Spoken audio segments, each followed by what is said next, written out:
Uruguay நாட்டுல இந்த Laguna கார்சோன் அப்படின்ற பாலமானது ரொம்பவே ஃபேமஸ். இந்த பாலத்தை கட்டும்போது ஏன் இதை ரவுண்ட் ஷேப்ல கட்டுறாங்க அப்படின்னு பலருக்கும் கேள்வி எழுந்தது. இதுக்கு பின்னாடி ஒரு முக்கியமான ரீசன் இருக்கு.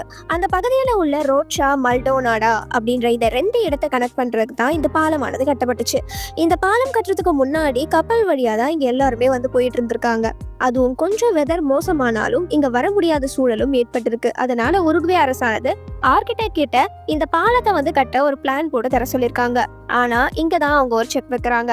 அந்த இடமானது கடலையும் மாறியும் சேர்க்கறதுனால அங்க பல உயிரினங்கள் பறவைகள் வாழ்ந்துட்டு வந்திருக்கு. பேர்ட் வாட்சிங்காக பல டூரிஸ்டும் அங்க வந்து போறது உண்டு. அது மட்டும் இல்லாம இந்த இடத்தை யுனெஸ்கோ பயோஸ்பியர் ரிசர்வ்டா 1970 அறிவிச்சிருக்காங்க. இப்படிப்பட்ட ஒரு இடத்துல பாலம் கட்டும் போது உயிரினங்களுக்கு எந்த ஒரு தொந்தரவும் வராத மாதிரி ஒரு பிளான் போட சொல்லியிருக்காங்க. அப்போ ரஃபேல் வினோலி அப்படின்ற ஆர்கிடெக்ட் இந்த சர்க்குலர் ஷேப் ஐடியாவை வந்து கொண்டு வந்திருக்காரு.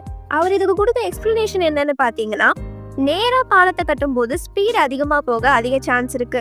அதுவே நம்ம சர்க்குலரா கட்டினா வாகனத்துடைய வேகத்தை இது கம்மி பண்ணும். அதனால உயிரினங்களுக்கு எந்த ஒரு தொந்தரவும் இருக்காது.